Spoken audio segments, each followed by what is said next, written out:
Dude, if I had time to tell you about my adventures in the 70s, we would have like a great time. A great time. A great time. It's a funny story. Because if I had time to tell you about my adventures in the 17s, we would have a great time too. Hold on. 17s? Yes. As in 1917? No. It's in 2017. Oh, that's not yet. Really? Yeah, it's 2014. Seriously? Yes, Gabe, you're on a computer right now. Look at the date on the computer. I can't see it Why not? because it says 17 all over my computer, including on the screen. They float and shift and change, and How do they change? Do they like go to 16 and no. They like morph and warp. into It's a more glorious 17s? sight, glorious ecstasy. Their geometric majesty does indeed bring light to the darkness. And by the darkness, I don't mean like in a figurative sense. I mean literally, my room is lit only by the shifting of these 17s. So anyway, the 70s. So I was a young talent. Right? Yeah. I had done a few stuff. A few stuff. Yeah, I gave birth to Elvis. Right, of but course. that was like 20 years before. Yeah, right. So, yeah. So at this, I was like 20. Or in the 70s, I was like 20. I was actually born way back in the 1800s, but it was like a weird Benjamin Button situation. Anyway, Right. I was 20. You were born how old? If you don't mind me asking. How old was I born? Yeah. 17, like any normal person. Right, of course. Right. Anyway, so I there was this newspaper that I read. This is before the internet and before airplanes. Right. So There were airplanes in the 1970s. No. Okay. I'm okay with that being the truth. Yeah, so I read this newspaper. It was a pretty interesting newspaper. What was it called? It was called the Daily Grimace. The Daily Grimace. It was called the Daily Grimace. That sounds beautiful. Yeah. And it was just like it was like a normal newspaper except just advertisements. Oh, that sounds great. Like, you know when you're trying to read the advertisements in a newspaper, but then there's like all this text in between? Yes. I hate that. So the Daily Grimace, they fixed that problem pretty nicely. Right. So, there was an advertisement. Actually, there were many, but there was one in specific that I was very interested in. It was, it read, I have a photographic memory. It read, "Are you looking to write songs for the Beatles? Call 972-111-9722. Okay. So did you call that number? I called that number. And having called it, it was like, you're the first one to call, so you're the Beatles' new songwriter. And I was like, all right. Okay. So I never met the Beatles. Unfortunately, they all died before I got a chance to meet them. The Beatles, they were this magic trick duo. Oh, okay. Sorry. Not magic trick duo. They were banjoists. Banjists? Banjists? Yeah, banjists is the term. Players of the guitar, drum, and things like that. That's what a banjist is. Right. So the banjists, they weren't talented at all. Clearly. Right, that's why they had that advertisement. So I wrote, I started out writing a song for them. It was called Happy Birthday. Right. It's copyrighted now, so we can't sing it. But it was called Happy Birthday. Stephen Wonder later did a cover of it. and then so did every birthday party in America. His name was Ron Old Wonder.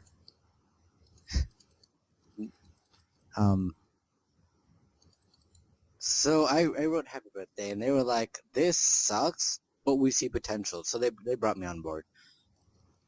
Wait. Okay. So I wrote a song. I can't remember what it's called. Something about help from my friends, something like that. Yeah.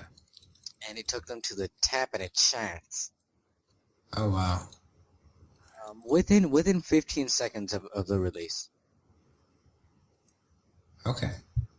So having had that major success, I decided that I wasn't ready to handle all of that money. So I took pictures of them. I had them posed. You took pictures of the Beatles? Yeah, and then every one of them, each of the four of them, of the bandists, like I took 4 pictures, and in each one, a different one was like totally outcasted from the rest of the group. Right. Okay. And then those became album covers, and whoever was different, as soon as it came out, I killed them and hired a replacement that looked just like them. Okay. Luckily, I had already written all the music that the Beatles were ever going to make ever. Right. So I had them recorded, and then I killed them one by one, and we just released them in albums, and so Yeah. And I feel like this is a very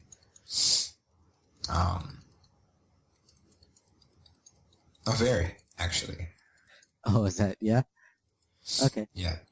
So yeah, having killed each and every one of them, slaughtering them, eating their remains, it just really nice stuff. Yeah. I was a very nice person. No, I know. You are. No, I was. And so, the record label was like, I love you. Uh-huh. So they gave me $15 million. Okay. 15 million. Yeah, 15 million. Except it wasn't $15 million. Packet change. It was 15 million seconds. Of time? Yeah, you remember that one movie where it was like you had time instead of money?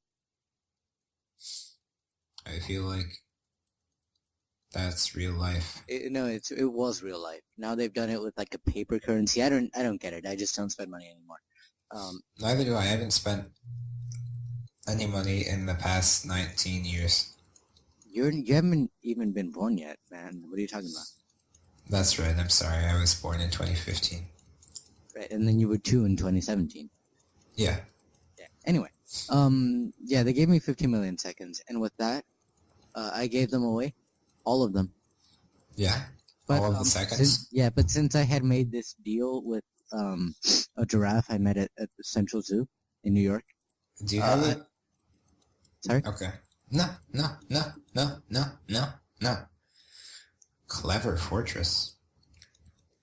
Yes, that was the giraffe's name, Clever Fortress. And, thank you. It was nice. I was immortal after that, so I just gave them all away to charity. Actually, I gave most of them to a man named Bill Gates or something. Bill Gates. Something like that. I feel like I recognize the name Bill Gates. And then some of it went to Steve Gobbs, something like that. Gobbs? Yeah. That's time-honored Irish name. Time-honored. Time-honored. Mm-hmm. Okay. So yeah, and then I died because it turned out that the giraffe was just lying and I wasn't immortal. Terrible thing. Terrible. Yeah, I really didn't appreciate that. But you said something about having something with Richard Nixon. Richard Nixon. Richard Nixon. Man, the stories I could tell about Richard Nixon. About Richard Nixon. Yes. Well, I mean, tell me some of the stories then. Okay, so one day Richard Nixon and I were just strolling down the boulevard. The what? The boulevard. Oh, yeah. Okay. Yeah. And so he said to me, Gabe, you haven't been born. Why do you exist? And I said to him, well, Rich, That I what you called him, exist. and was that his nickname? No, he hated being called that. I was his mortal enemy. Oh, clearly. Yeah, we had a mutual hatred of each other. Actually, I was his greatest fan, but also his mortal enemy. That's interesting. Yes. What did you do with the whole Watergate thing? What's a Watergate? It's like a type of swimming pool. Oh, okay. And right, so I said to him, "Hey, Richie Rich, I need you to do me a favor, to do me a solid." Except I said, "Do me a liquid," because that was, of course, the slang of the time. And so he said to me, "No," and I said to him, "If you do not do me this liquid, I will unleash horrors upon this world such as it has never known." Horrors? And that was when the Vietnam War started. Of course, he wasn't president at this point. And then when he became president... Just a question. Yeah. Well, actually, Watergate, I just Googled this, apparently was also a scandal involving Richard Nixon. Richard Nixon would never do that, something like that. He did that. No, he didn't. Yes. What do you know about Richard Nixon? Well, the Watergate scandal was a major political scandal that occurred in the United States in the... I'm not listening because Richard Nixon is an angel. As a result of the June 17, 1972 break-in at the Democratic National Committee headquarters at the Watergate office complex in Washington. You are a break-in. And the Nixon administration's attempt to cover up of its involvement.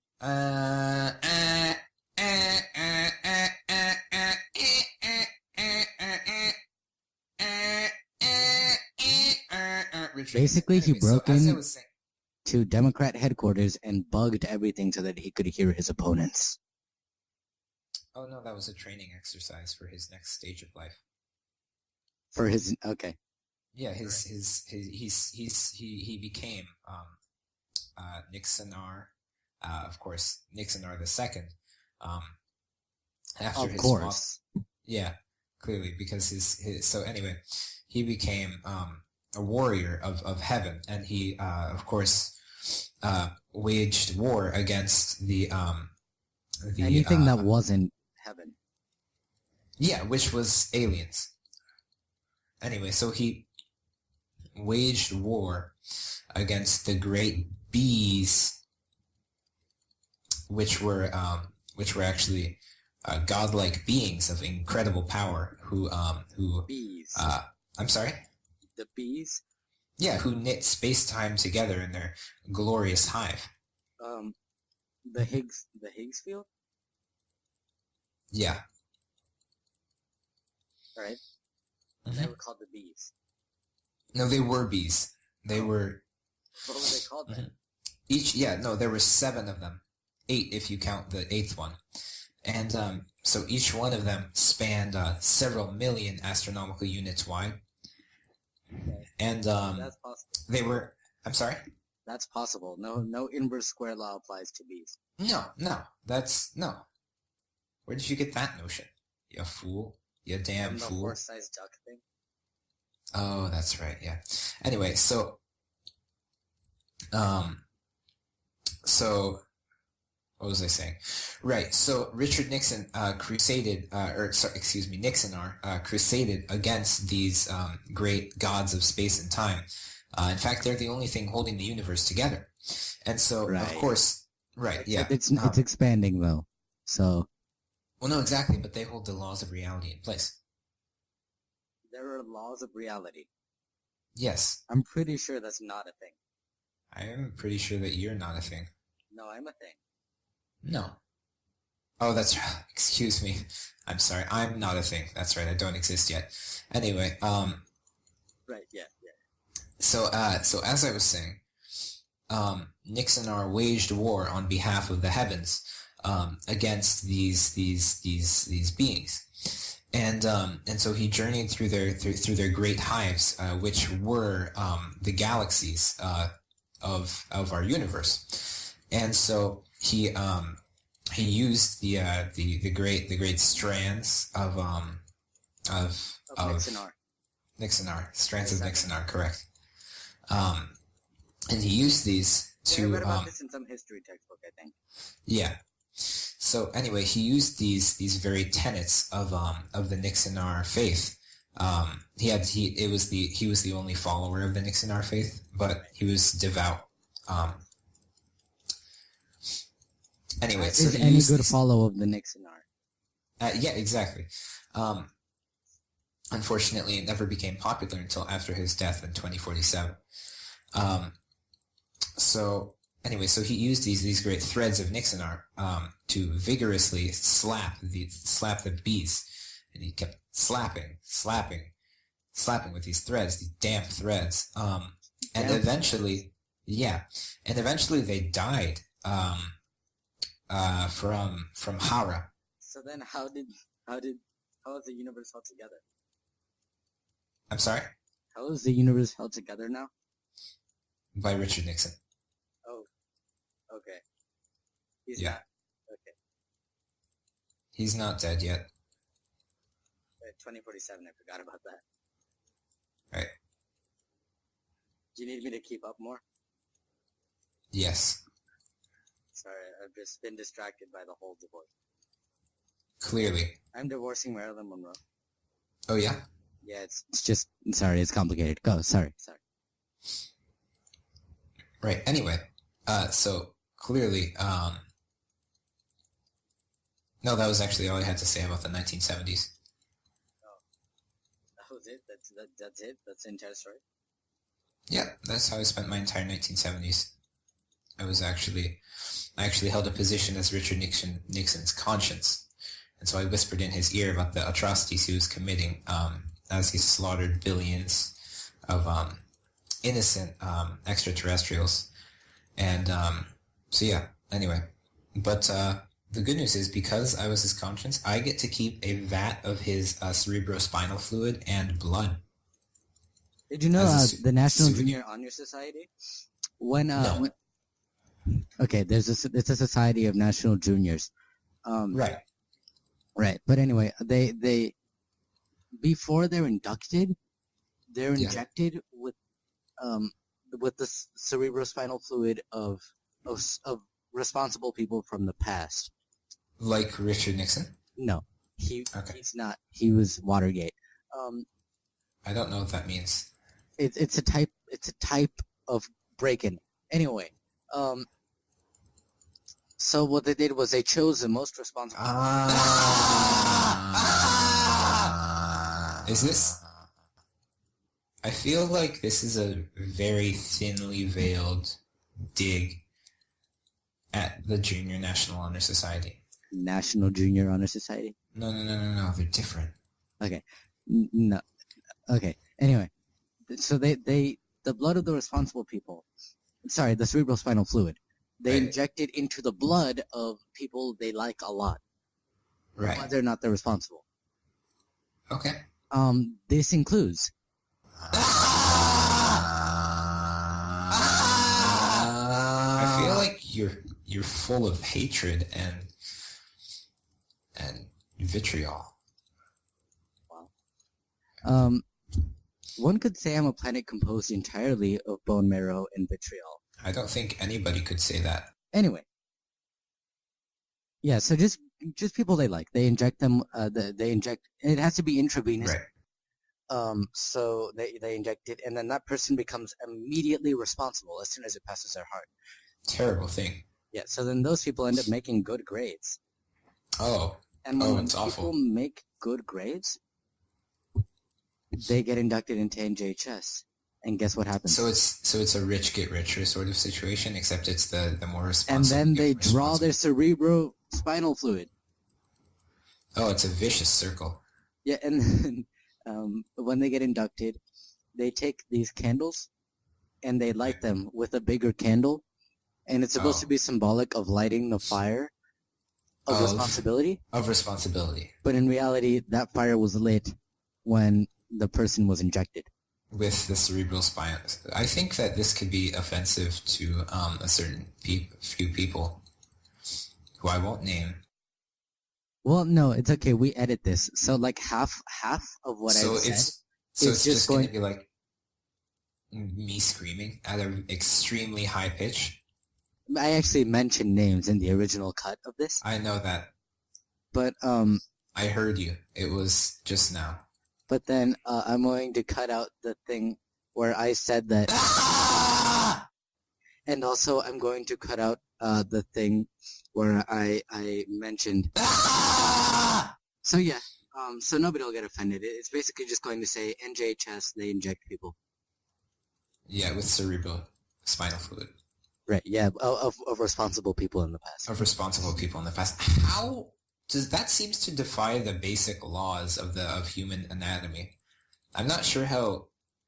Is it like magic? No, they just use hypodermic needles, so it's Bone marrow aspiration needles? Because I don't feel like that would be very responsible for injecting into the vein. Yeah. Because it's intravenous. Yeah. No. Yeah. They use IVs. Which, Okay. if you know what IVs. No, I know what an IV is. It's an intravenous. Yeah. Yeah. Yeah. Sometimes they have IV saline pouches. Yeah. Yeah, but yeah, Do you not believe in saline instead of pouches? saline, it's cerebrospinal fluid. Okay. I'm still not sure how that worked. Oh, Works. no, Excuse me. it's because you don't study human anatomy with the vigor that I do. Okay. Clearly you are devoted to your craft. Yes, I actually know also a lot about the teeth. That's why I have such a special and involved toothbrushing regimen.